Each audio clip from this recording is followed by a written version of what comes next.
I was devastated. I immediately just burst into tears and was like, no, I can't lose her. It's too soon. I haven't had enough time. Yeah. So been there. That was the hardest. And I still, like, when anything happens, she's one of the first people I want to pick up the phone and call, and I can't.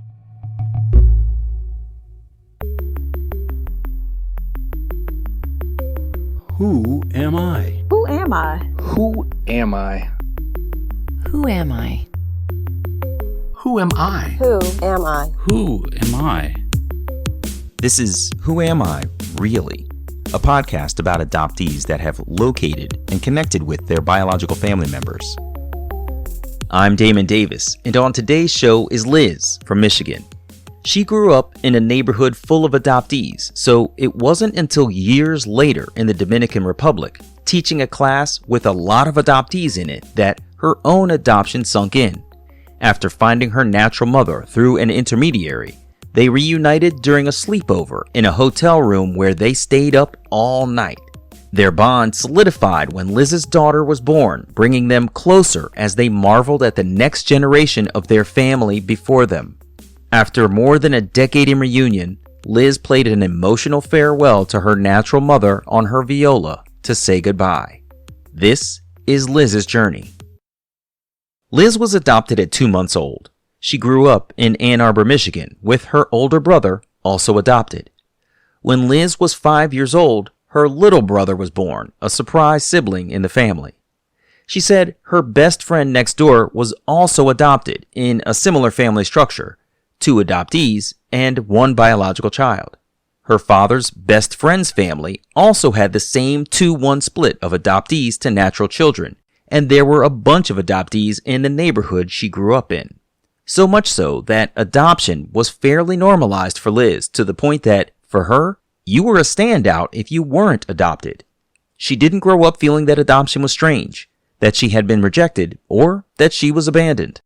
But I thought about it a lot. It was always there in my mind. Like, it was just something that came up a lot in my thinking. And I don't necessarily know why. I don't remember exactly what I was thinking about, but it was just always part of my, I don't know.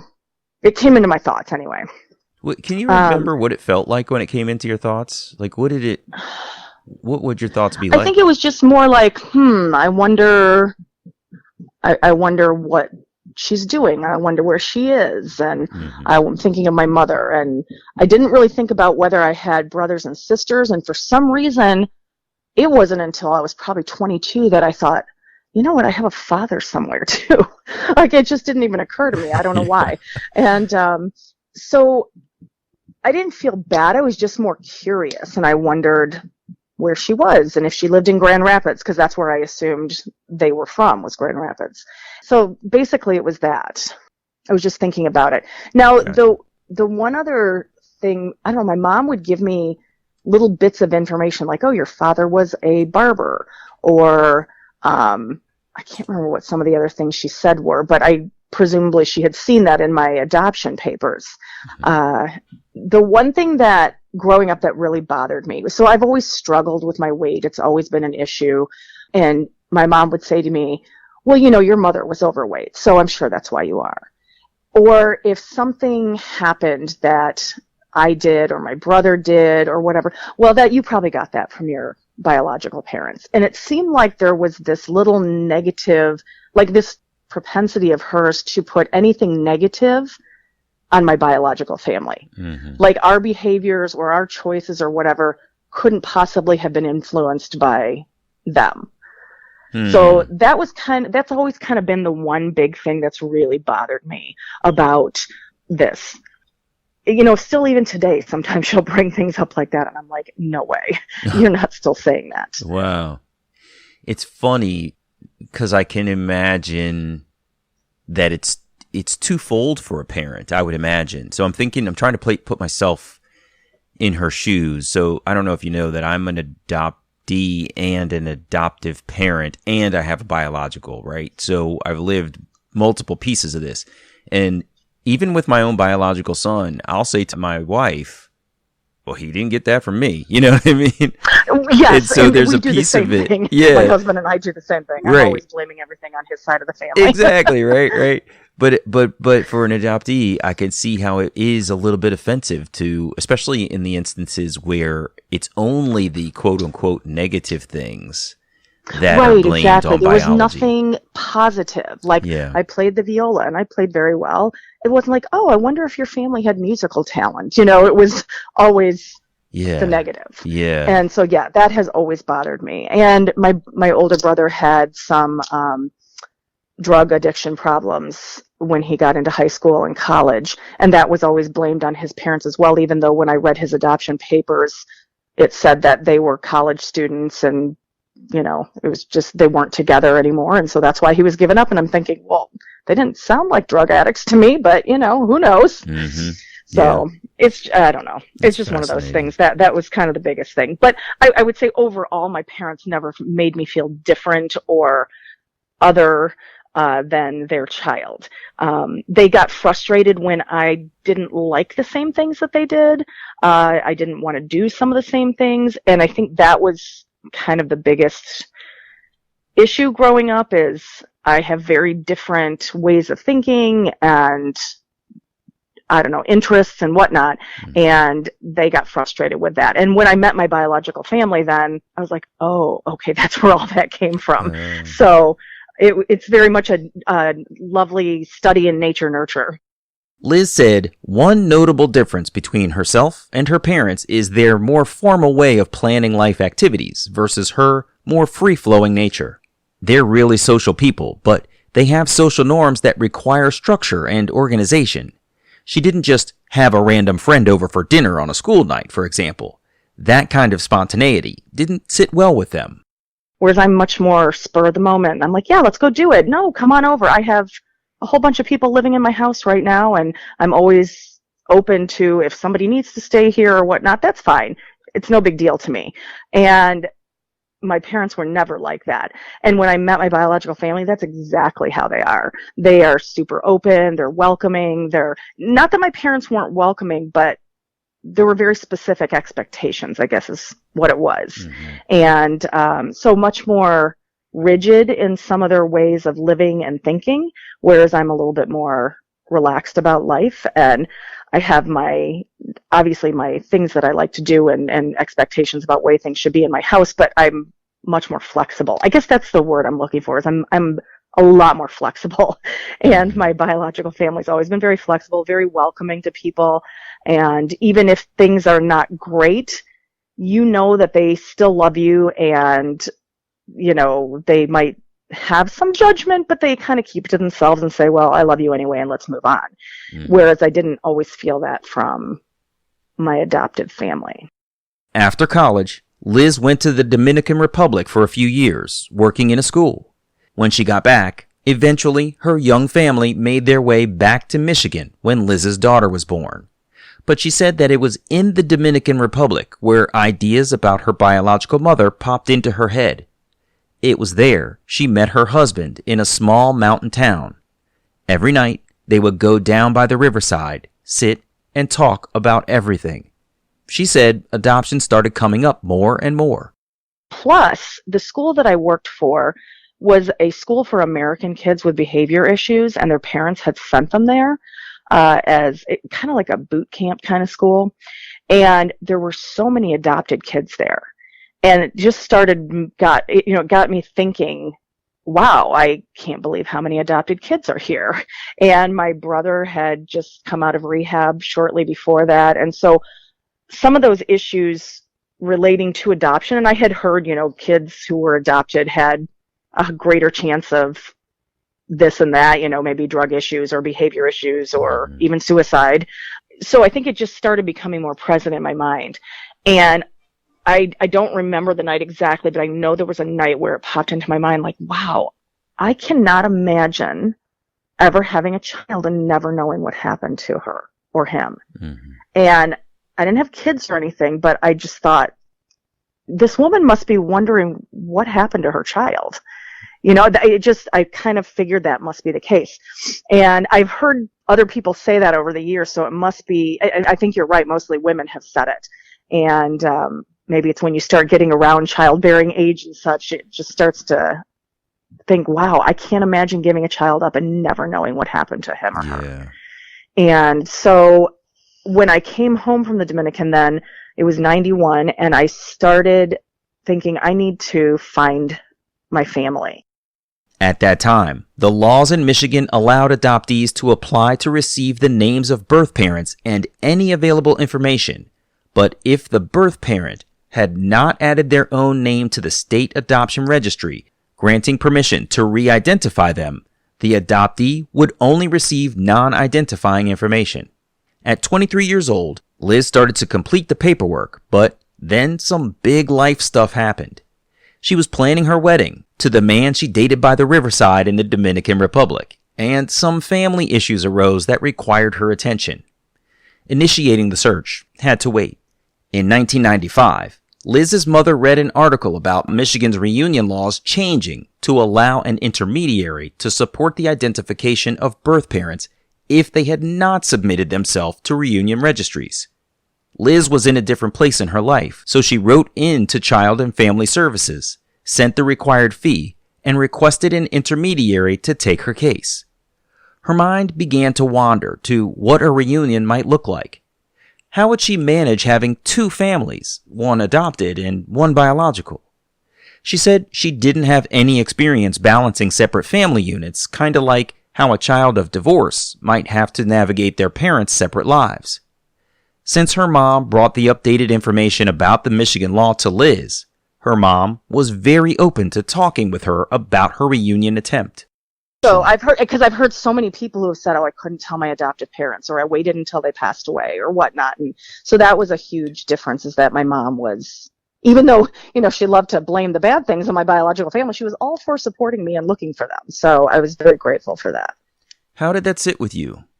That there was this juxtaposition between accepting all of the things that she hoped came from her nurturing, and then all of the things being relatively negative that she associated with you finding these folks, and then being completely open to you finding these folks.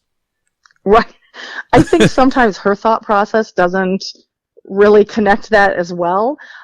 I think she had this idea that this would be some poor woman who, I don't know, just lived a rough life, and that would, I don't know what she thought about what our relationship was going to be, but yeah, I'm not sure. I don't really know how to answer that one, because I didn't connect that at the time, but I do know that there have always been things that since meeting my biological mother, I don't share with my mom. I've shared a lot of parts with her, but things where I know she would be critical. And she was, yeah, see, that confirms my thoughts, And so I've never been able to be totally open and honest with my adopted mom. And that's with anything in my life. That's not just this. That's really because she's very judgmental and critical about a lot of things. She can be very loving on one hand, but she has very certain expectations, and she's not flexible. Yeah, I can understand that. That makes a lot of sense. So how did the intermediary, what happened next with this person? So that was probably August of 2005, and then I waited, and when I went to look, so remember I said my next door neighbors had adopted kids as well, and my best friend's older sister heard that I was looking, and she wanted to look as well. So she sent her stuff off as well, right around the same time I did, and then I heard in December that they had found her biological mother. So I was like, oh, okay. Well, I wasn't sure why it was taking longer for mine, but whatnot. I just kind of went on, and one day I was at work, and the agency called and said, we have found her, and she would like to see you. So, we did the back and forth paperwork, and then they said, okay, we'll have her call you. And so at that point I was like, oh, wow, this is really real. This is really happening. Take me to that moment at work, if you don't mind. You got this call. I'm sure it wasn't something you were expecting to receive on this particular day. Describe how was it? You look at the phone, you answer. How did it go? Okay, so I struggle with remembering details. I always have in my life, so I can't tell you exactly. Me too. But I remember just being so shocked. And I worked in this little office with a whole bunch of women, and they all knew that I was looking and I was kind of waiting. We talked about it and such. And so when it happened, I just remember being super like overwhelmed and, oh my gosh, this is happening. It was a mixture of excitement and fear, for what it would be like. And it was probably about 3 days later than when she finally called. And I was on my way out the door to work when the phone rang. And so I answered, this is in the days before cell phones and whatnot. I didn't have caller ID or anything like that. And so I remember answering, and it was her. And she was just like, this is Joan, and are you Liz? And I said, yes. And she just bursts into tears and starts crying and says, I'm so sorry. Do you hate me? Do you hate me? And I remember being so shocked because I thought, why would I hate you?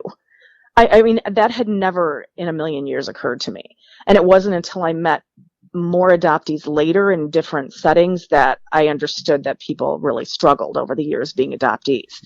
Because, like I said, as I'd grown up, it was super normal for me. So no, I'm not going to hate her. So I said, no, of course I don't hate you. And so we had like maybe a 40-minute talk, 45 minutes, something like that. And we decided to meet. She was living in Michigan. I was in Indiana. I was in Bloomington, Indiana. So we decided to meet about halfway in Fort Wayne. Even when I hung up, though, then I was like, I just remember feeling so overwhelmed. And I went to work. I don't think I got anything done that day. I called my parents and I said, hey, I talked to her. And even though my mom was very helpful, at that moment, I think it was very hard for her. Like, oh, this is real. And my dad was super quiet. In the end, my mom told me it bothered him a lot more than it bothered her, which I found super interesting because it just being my mother. I don't know why. I would have thought if I said my birth father, then that would have bothered him. But I don't know. It just seemed to bother him a lot, I guess. And like I said, I hadn't talked to him really about it much. I mean, that he was never really part of that conversation over the years. That's really interesting. It sounds like then he wasn't part of it because it was bothering him already. Could be. Yeah, you're right. I didn't think about it that way, but I think you're right. He just he adopted us. He thought of us as his kids, treated us as such, and that was that. Yeah. And if you've spoken to your mom and said, this is a thought that you're having, if she conveyed that to him, then it's possible that he exited right there. That pillow talk between them. He may have have checked out of the thing well before you even had a chance to be open about it. I don't know. Right. Wow. Liz admits she dragged her feet for about 3 weeks before their reunion. At the time, Liz was kind of broke, so when Joan called to see if Liz had made hotel arrangements, she was racking her brain to try to piece together and fund their reunion. About 3 weeks later, Liz and Joan got a hotel room together. All of her friends and family thought she was nuts for staying in the same room with a woman she didn't even know. But I don't know really why I was dragging my feet, except that it was scary. It was intimidating to think about actually having the meeting. Yeah, I can imagine. Wow, that must have been surreal. Can you tell me do you remember anything about your approach to the hotel, your checking in, you're seeing her for the first time? Can you tell me anything about that you remember from that? Yes, for sure. That I definitely remember. That is not, gone from my mind ever. So I was really, really anxious, and I don't tend to be somebody who gets super worried and anxious about things and physically affected by that, but I was sick like the whole 2 days before that. Just, yeah, it was tough. And I just remember feeling really like awful. My stomach was in knots and whatnot. And even though I wanted this to happen, I was so nervous. And so I got to the hotel first, and I can't remember how long I was there, but it wasn't super long. And then she showed up and she knocked on the door. And we hugged immediately, looked at each other for like 2 seconds. And then she's like, oh my gosh, you're beautiful. And then she says, I got to go out and get my stuff. And then she kind of like ran out to go get her things. And I think it was kind of her way of dealing with that moment as well. And I just remember standing there in the room, and kind of taking a breath and thinking, okay, wow, this is really happening. And she came back in, and things seemed a little bit calmer at that point. And we had both brought lots of pictures. I brought my baby book that my mom had done. My mom worked really hard on a baby book for me, so I majorly appreciate that. Now, years and years later, it's been amazing to have. And so we immediately just sat down and started talking. In Joan's artifacts, Liz saw pictures of her sister, 2 years younger, and two brothers, 5 and 10 years younger, respectively. Liz shared pictures of herself growing up, and the women were able to truly break the ice, staying up all night, talking and looking at pictures. It had been 28 years since Liz's birth, so they tried their best to share bits and pieces of their decades apart. I inquired about that moment many of us have in the face-to-face meeting, wondering if Liz remembers staring at Joan, looking for pieces of herself. Oh, for sure. Yes. And so, okay, I forgot to tell you that. So growing up, that was the one big thing. And I've heard this from other people as well. I thought it was only me, but since it's been confirmed, I'm like, okay, that's super common. I didn't look like anybody in my family. And I really, really wanted to look like her. And then I saw her and I was like, yeah, I don't look like her. Oh, no. So we are built exactly alike. So I knew that she was my mother because we had the same legs and we had the same hair and different things like that. But I didn't really feel like her face looked like mine. My siblings are half Puerto Rican, so they really don't look like me. Mm-hmm. They all have dark hair and I'm blonde and very pale. And so I was like, gosh darn it. All these times, all these years I've been waiting to look like somebody and I still don't look like anybody. The one box I wanted to check. Yes. That's crazy. Exactly. So yes, I did look at that for sure. Yeah, I can imagine. So you stayed up probably all night, huh? Yeah, probably till 3 or 4 in the morning. My gosh, that's unbelievable. How was it the next day when you woke up and there she is? So it was good. So there were two things that she said that evening that, and I don't know if I said anything, like she never has said anything since, like I can't believe you said that. But there were two things that she said the night before that were kind of awkward. The first was, and I don't remember what the context was or why she said it, but just talking about having to leave me, I guess. I think it was, I know, because remember I said I was adopted after 2 months. She had been trying to find a way to keep me. Her parents would not let her bring me home. She was 21 years old when I was born. And that surprised me a lot because I assumed all people who gave up kids were 16, 17, something like that. And I was like, 21. But, back in 1967, they didn't have the social services available like they do now. And so she was talking about how she was trying to move in with some friends. Well, one, she had called my birth father and asked she was going to ask if he would marry her. But he had already married the mother of my half sister, who's 9 months older than I am. And so then she was trying to find some friends with whom she could live. And that didn't work out. And so finally, 2 months later, she had to sign the papers. And it was devastating. And she said, if I could have had an abortion, it would have been so much easier. I remember looking at her thinking, oh, okay, Wow. thanks. And it just really kind of surprised me that she said that. And so the next morning she said, I'm so sorry I said that. I should not have said that. That was really blunt. But I mean, as the years have passed, I understand why she said that. Yeah. Just because it was so incredibly hard for her. Yeah. It wasn't until even years and years later, like maybe 8, 9 years ago, that I really understood her trauma that she went through. It was kind of all about me at that point. So, yeah. Yeah, I could see how a comment like that might fly. And it doesn't sound like she was saying it from a space of emotion as much as tactic, like execution, right? Level of effort. I spent 2 months trying to work this deal almost to, bring you home. And if I was to work this thing a different way, like I could have cut right to the chase.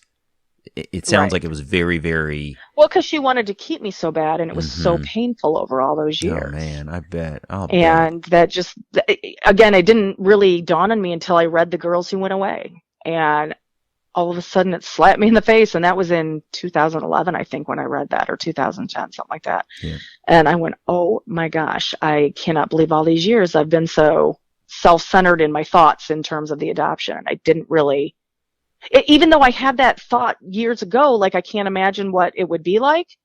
The minute I met her, then all of a sudden it was just kind of all about me. I don't know why. Yeah. Yeah. Yeah, I have that I guess book. Just maturity. You just learn and grow and go, oh, wow, that must have been really horrible for her. Yeah, and I mean, oftentimes it takes something.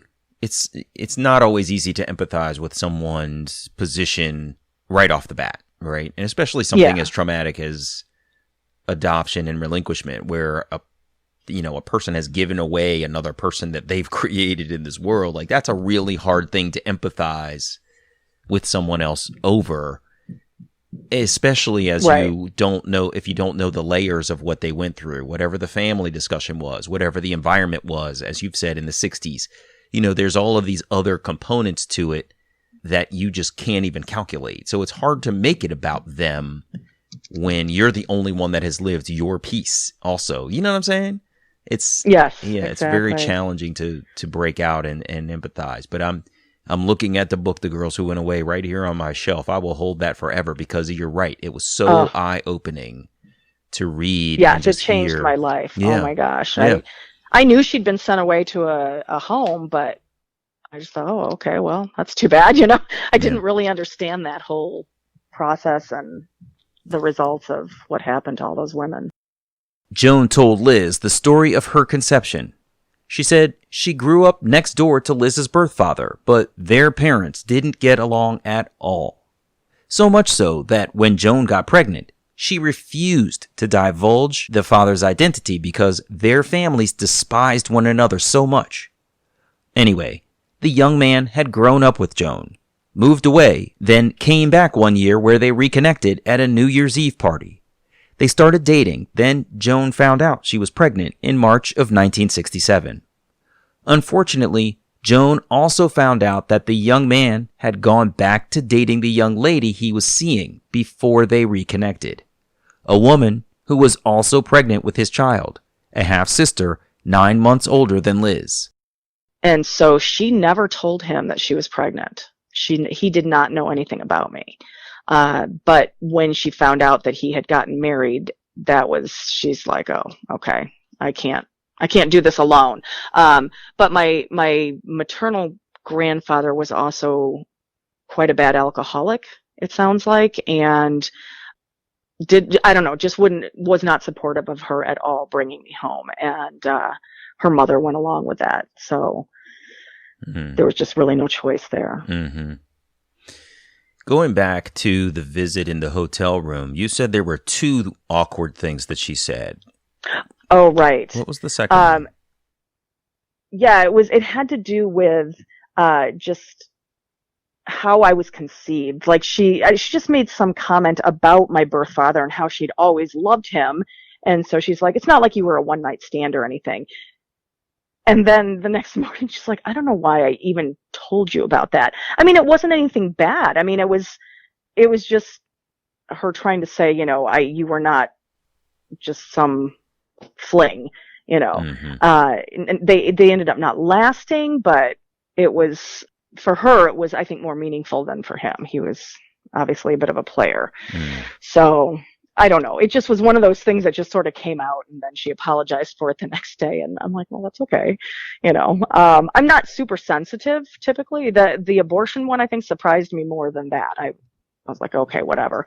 But those were the 2 things the next day where we woke up and she was like, gosh, I don't know why I said those things to you. But it wasn't anything that put a damper on the visit or that I was upset about. Nothing like that. The next day, the women got up and had breakfast together. Coincidentally, it was Liz's brother's birthday, so they talked about him a lot. Liz and Joan parted ways around noon, Liz driving back to Indianapolis to share her experience with a few friends and sharing pictures Joan had given her of her birth father.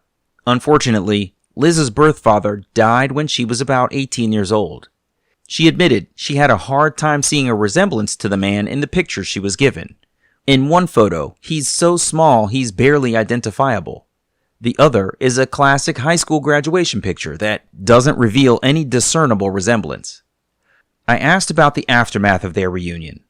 Liz said she's a sharer, so she had told everyone from family members to friends and colleagues that she was going to meet Joan.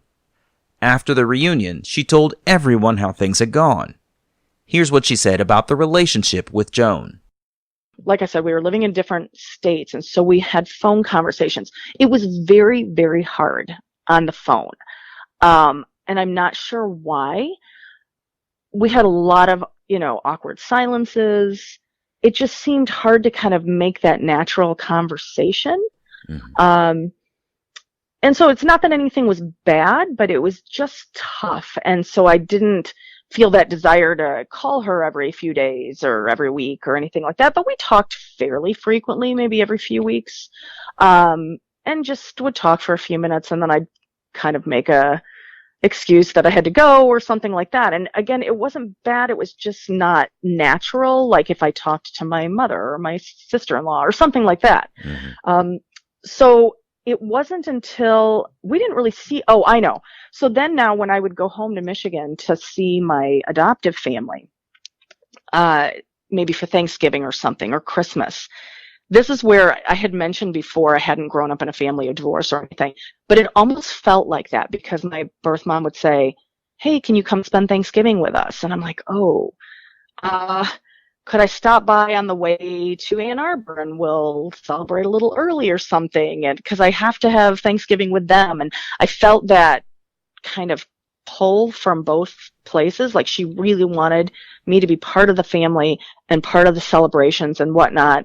But I still had my adoptive parents who had very solid expectations that I would be celebrating with them because they are the first priority. Right. And so I felt a little bit pulled in two directions there. And I guess I just equated it to this is how it must feel if you have two families that you have to kind of meet obligations to.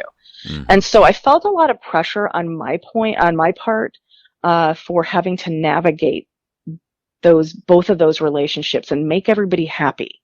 And I tend to be a people pleaser anyway. And so that was where the majority of my stress came from regarding that was I felt like I had to make everybody happy. And I still feel like that even with kids and things like that. But that was the hardest part. And I really struggled. And I'm super thankful my husband was always there to kind of help me think through things and what was the right thing to say and whatnot, because I didn't want to offend anybody. Yeah.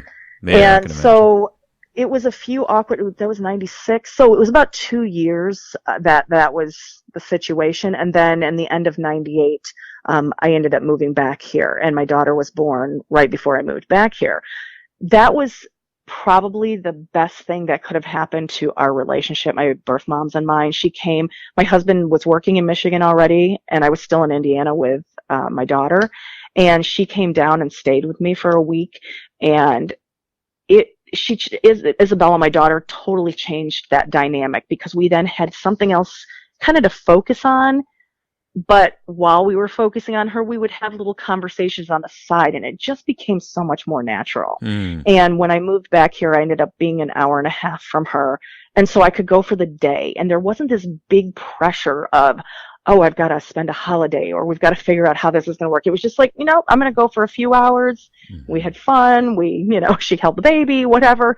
And we had conversations, and our relationship really grew after that time. Wow. So I've been super grateful for that happening. That's amazing. It's funny how a grandchild can change the dynamic in almost every situation, right? Yes. It's really amazing. And there obviously, it's not always peaches and cream. There are instances where grandchildren can be challenging because of the circumstances mm-hmm. through which they came into the world or whatever. But on the whole, a lot of times this baby can be the great equalizer, and especially for an adoptee and their biological parents, because you then are looking at lineage. It's not just you and me and the tension that exists between us from some historical transaction that happened. Now there's this here's what the future looks like.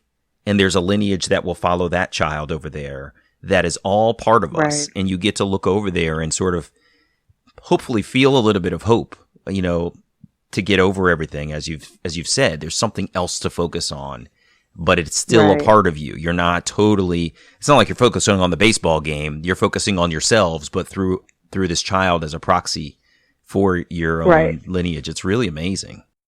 Baby Isabella was also the catalyst for Liz's adoptive parents to meet Joan. When Liz held Isabella's baby dedication ceremony, Joan, Liz's younger sister, and the sister's son, Liz's nephew, also attended. That was the first time of many times over the years that her adoptive parents met her biological mother.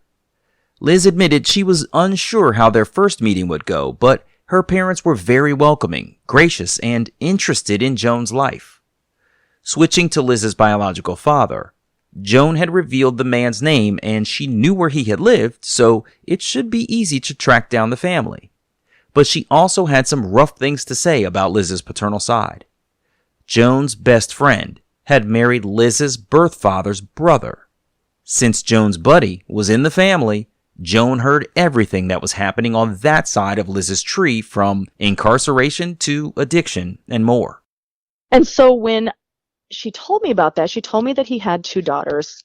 I just really had no desire to even look for them. One, it was enough trying to get to know her and her family and add them into my life. And 2, I just was like, wow, I wonder, I don't know, I was just kind of skeptical about how these women might be living. And I wasn't sure I wanted to bring that into my life. Liz met Joan in 1996. She said she didn't even think about looking for her paternal sisters until 2011. Liz had met her paternal uncle at a wedding and one other chance meeting, but they only had fleeting conversations. So in spring of 2011, Joan was visiting Liz when the paternal side of the family came up in conversation. Liz asked Joan to remind her what the paternal sisters' names were, because by then, Facebook had become a resource. Immediately, she found her paternal sisters, Christina and Tracy, and one of them had an open Facebook page. They seemed like typical women with regular lives, so Liz decided to reach out. Liz drafted a Facebook message for the sister with the open page. She didn't get a response for a day or so. And then my sister Christina responded and she said, we just got your message and we're really shocked by this. And she asked me a few questions. She said, when did you say you were born? I said 1967. She said, yeah, so was I. I'm like, yeah, I know. And so we kind of chit-chatted a little bit and she said, okay, well, let's have a conversation at some point. Well, it turned out she and her sister were actually visiting each other. It was Easter week, and they had been, one had been at the other's house, and I kept waiting and waiting, and they wouldn't call. There was always some reason they couldn't, and they just kept putting it off, and I was kind of disappointed and a little frustrated, but like I said, I tend to be a little bit more, okay, let's just go for it, whereas they were a little more cautious about this, I think. And their mom was there, and their mom said, I don't know anything about this, which I'm not sure, if she had heard of me over the years or not. I was very surprised that they didn't know anything about me. Knowing that I had met my uncle and his wife, I would have thought somebody would have said something about me. Yeah. And so I was just really shocked by that. We finally had a phone call. They were like, wow, you don't really look like us at all. And there was a lot of doubt on their end as to whether or not I truly was his daughter. And so they had wanted to do DNA testing, but I don't know. I'm sure Ancestry was in existence then, but we weren't really, I don't know, I didn't connect with it at all. So it was going to be very expensive to do sibling DNA matches, I guess. And I didn't have the money for it, and they didn't either. So we just kind of let it go. And they just said, okay, we'll just kind of take this at face value. I said, this is the story that Joan has always told me. She has never wavered from anything. I'm not really sure why she would make it up. especially with the fact that her parents didn't even like this family. Why would she pick somebody that they don't like? Right.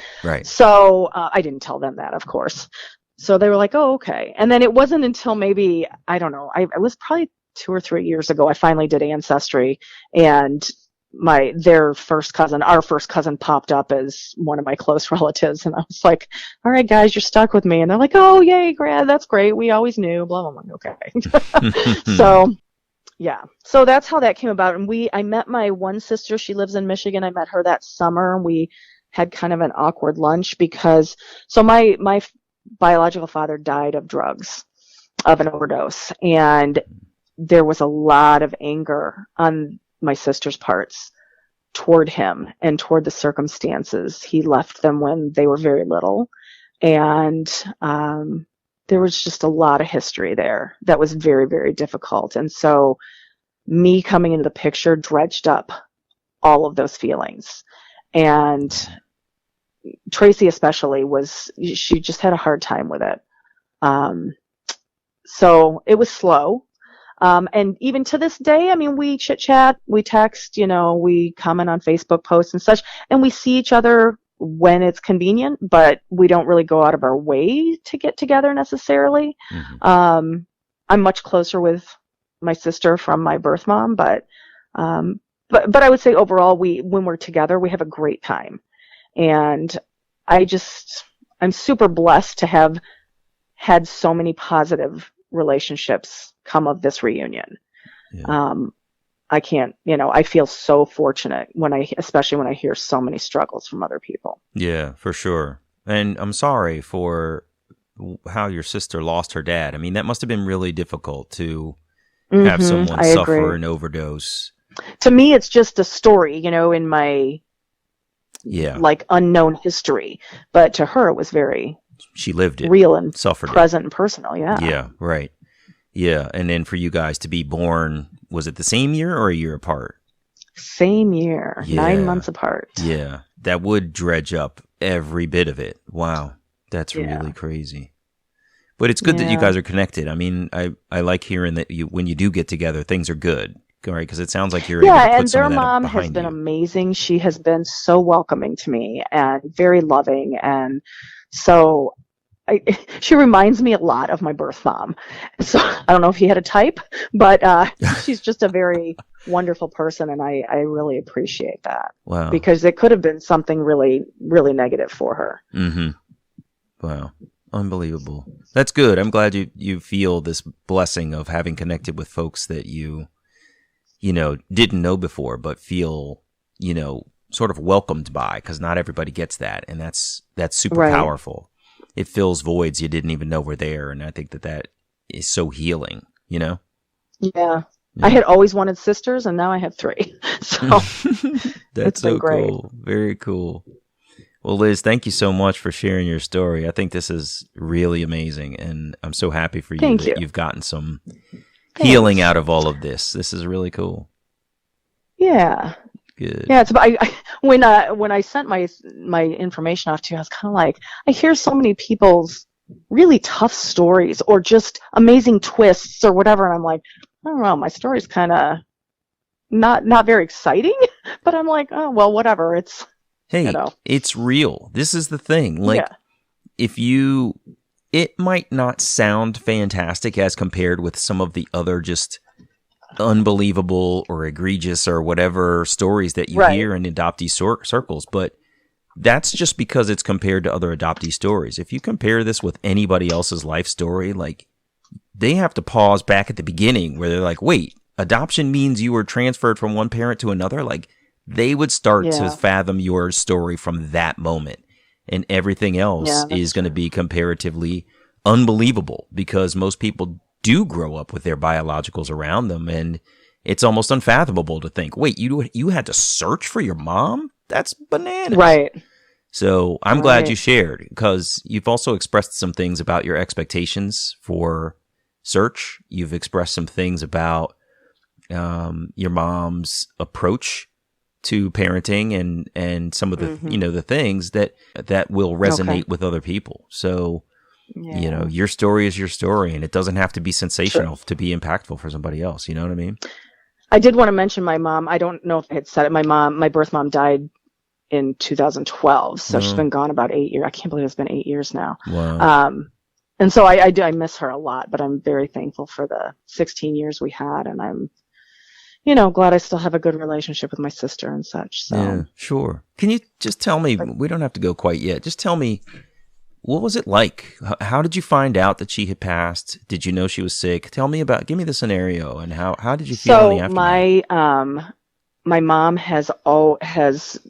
she smoked for many, many, many years, and she had very bad diabetes, and so she was not the healthiest person, and I had known that for a while. She had a heart attack and really struggled to recover from that. That was, God, I can't remember what year that was now. Maybe 2004 or 5. And so I knew that she wasn't well, and I knew that she wouldn't live too many more years, but it was very much a shock when it happened.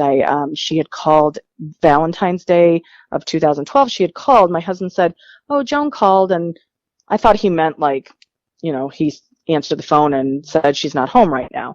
And so, or I called her back the next day on my way home from work. It was probably like 5:30, and I called her back, and they said, "Oh, she's in the bathroom. I'll have her call you."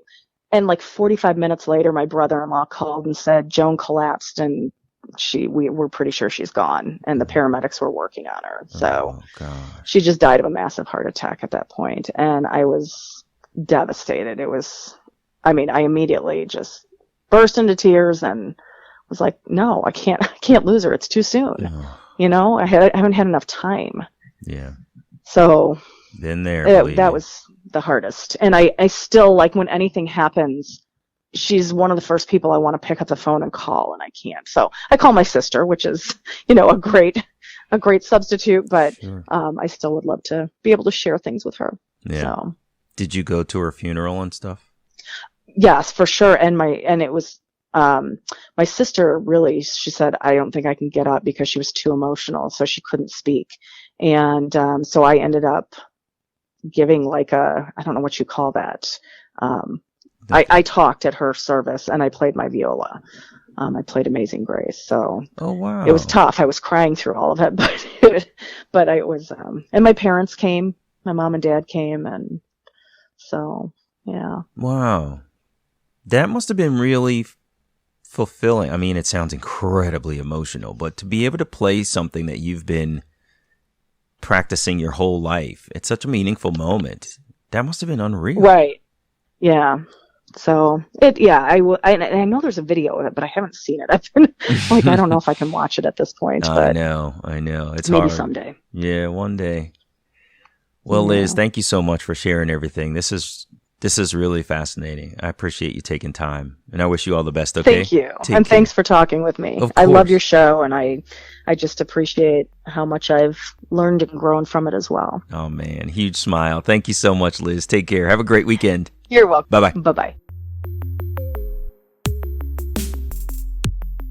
Hey, it's me.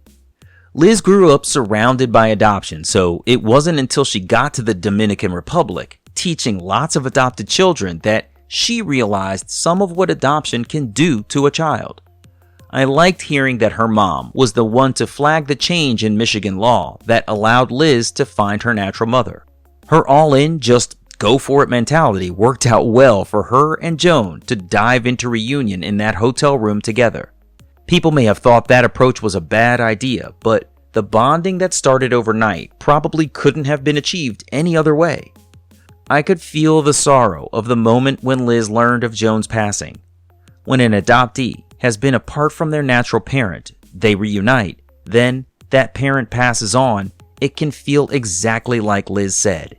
It's just too soon, like you didn't get enough time, and every day you wish you could share more of your life with them. I can certainly empathize because I was at that point in 2014 when my natural mother, Anne, passed away suddenly. I miss her every day, just like Liz misses Joan. I'm Damon Davis, and I hope you'll find something in Liz's journey that inspires you, validates your feelings about wanting to search, or motivates you to have the strength along your journey to learn. Who am I, really? If the show is meaningful to you, you can support me with a contribution to keep it going on patreon.com/WAIReally. Please subscribe to Who Am I Really on Apple Podcasts, Google Play, or wherever you get your podcasts. It would mean so much to me if you took a moment to leave a 5-star rating there. Those ratings can help others to find the podcast too.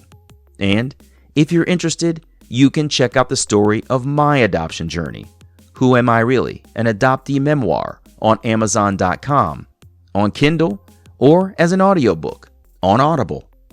I hope you'll add my story to your reading list.